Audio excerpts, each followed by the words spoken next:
Ako po nandun siya sa Panginoon. Kala ko po'y tamang-tama na. Yung pala'y mali pa. Good morning po. Makita na po yung aking presentation. Lumaki po na ng konti. Konti lang. Presentation. Parang wala akong nakikita. May nakikita ba kayo? Meron po. Sa akin po. Malaki po, naka-maximize po ba? Clear po. Naka-maximize. Sige po.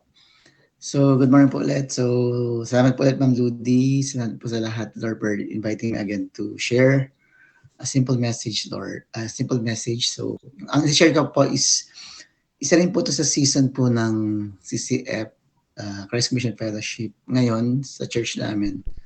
So, the title is How to Develop Love for Others. Paano ma-develop yung deeper love for others, especially for the brothers and sisters po. So sabi po na dito sa Matthew 22:37-39, ito po yung greatest commandment na sabi po dito. And he said to him, you shall love the Lord your God with all your heart, with all your soul, and with all your mind. This is the great and foremost commandment. So yun pong pinaka-greatest, no? We need to love God above all. And the second is like it. You shall love your neighbor as yourself. On these two commandments depend the whole law and the prophets. So sabi po dun sa isang sharing po na sa Old Testament daw po, napakarami daw pong commandment doon. Talagang thousands of commandments po. So parang ang dami-dami nilang kailangang isa-isahin na susundin na. So pero nung tanungin daw po siya ng isang I think lawyer yata yan, na parang anong greatest commandment. So sabi ni Jesus, may dalawa lang na magsa-summarize ng lahat ng commandments.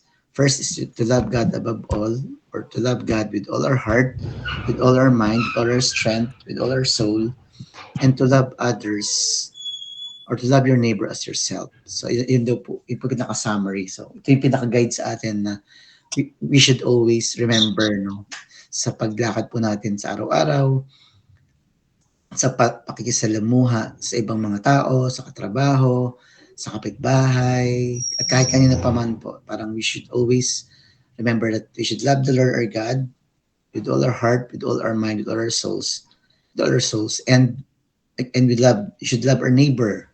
Hindi lang po yung ating mga brothers and sisters, pati po yung mga neighbors natin as ourselves, kung paano natin mahalin yung ating sarili. Ngayon po, sabi din dito sa 1 John 4:19-21, we love because He first loved us. So, nagmahal tayo dahil minahal tayo ng Diyos muna. Kasi yung love niya actually, yun yung love na i-share natin sa iba.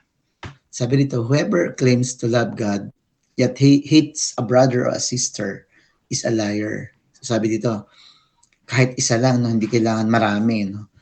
Yet, sabi dito, whoever claims to love God, yet hates a brother, pwedeng isa lang, or a sister, kahit isa lang, is a liar. For whoever does not love their brothers and sister, whom they have seen, cannot love God, whom they have not seen. And He has given us this command. Anyone who loves God must also love their brother and sister. So ito po talaga mga challenging po talaga. Kahit ako personally, kaya ito yung na-share ko din kasi minsan challenge din sa akin ito na we love God, but sabi dito, if we love God, we should also love our brothers and sisters, especially yung mga brothers and sisters natin, no? Especially po dun sa mga unbelievers. So medyo challenging siya kasi talaga because iba-iba yung ugali ng mga tao sa church. Sometimes they will hurt us, oftentimes they will hurt us. Kasi sila yung lagi natin kasama. So sila yung medyo mas masakit kapag nakaka-hurt kasi nga ka-close natin sila at alam natin na sila ay brothers in the Lord. Kasi parang kung maka-hurt sa atin ay hindi natin kakilala, hindi natin ka-close, okay lang yun eh. Pero kapag ang maka-hurt sa atin ay yung brothers and sisters in the church, which is yun yung ating ine-expect na pinaka-close dapat natin kasi nga we are brothers and sisters in the Lord. Yun nga pa, mas mahirap, no, pag sila nakasakit. So ang tanong, how do we develop love for others, especially for the brothers and the sisters? Ano po bang pwede natin gawin? or pwede nating tandaan na paano ma-develop yung pagmamahal sa ating mga kapatid, even sa ibang tao po, especially sa mga unbelievers, para makapag-share tayo ng gospel. Sabi dito, meron pong tatlong P's, no? Yung tatlong, so para mas mabilis maalala, so meron pong acronym na 4 P's. So, P's, the first P stands for pray for others. Pray for others. So, the first P po ay pray for others. Second P is to practice to forgive always. Practice to forgive always. And the third P is perspectives of God to serve others. Ano ba yung perspective ng Diyos sa kanila? So sabi dito parang, how do God sees them? Sometimes nga, di ba, parang ang nangyayari sa atin ay we tend to see them with their own standard, no? And sabi dito parang, we look at them as how God sees them. Parang tingnan natin sila kung paano sila tingnan ng Diyos so that we can serve them. So yung una po, pray for others. Sabi po dito sa pray for others, sa Ephesians 6:18, never stop praying, especially for others. Always pray by the power of the Spirit. Stay alert and keep praying for God's people. So it's a commandment na we should not stop praying, especially for others.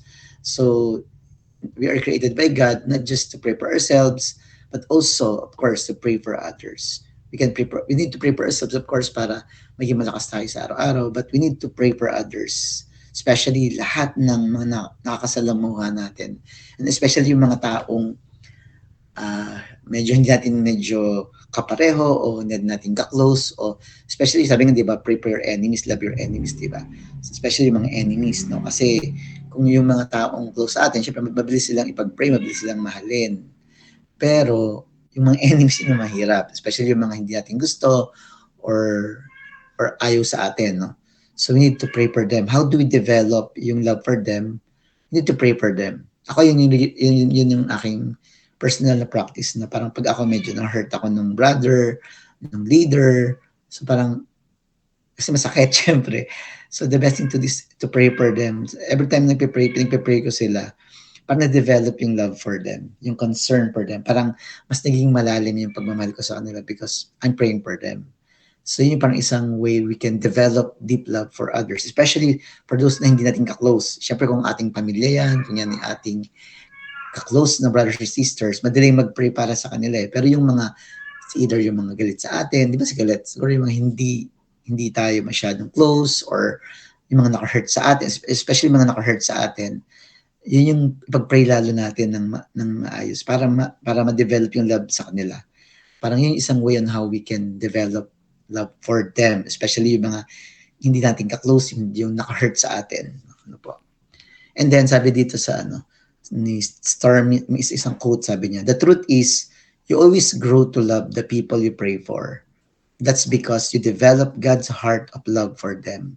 So, yun nga, habang pinipray doon natin yung mga tao, kahit yung mga pastors, mga leaders natin, doon nade-develop, nag-grow yung love natin para sa kanila. Kasi nga, habang pinipray natin sila, nade-develop, nararamdaman natin yung pagmamahal ng Diyos sa kanila. Kasi yung pagmamahal naman na ibibigay natin sa kanila, hindi naman yung love natin. It's the love of God. So once we pray for them, nade-develop yung God's heart of love for them. Mararamdaman natin kung gaano sila kamahal ng Diyos. Kaya minsan nga, when we look at them in our own standard, syempre, we tend to be critical sa kanila. Minsan ako ganun, parang critical, parang, ano ba yan? Parang naka-hurt naman siya, ganun. So, pero pag we felt the love of God for them, we look at them as God sees them, then, mahal naman sila ng Lord. So, bago ka magalit sa kanila, bago ka magtampo sa kanila, parang, hindi, mahal sila ng Lord. So, parang, yun, mahal naman sila ng Lord. So, I also na-develop yung love mo rin sa kanila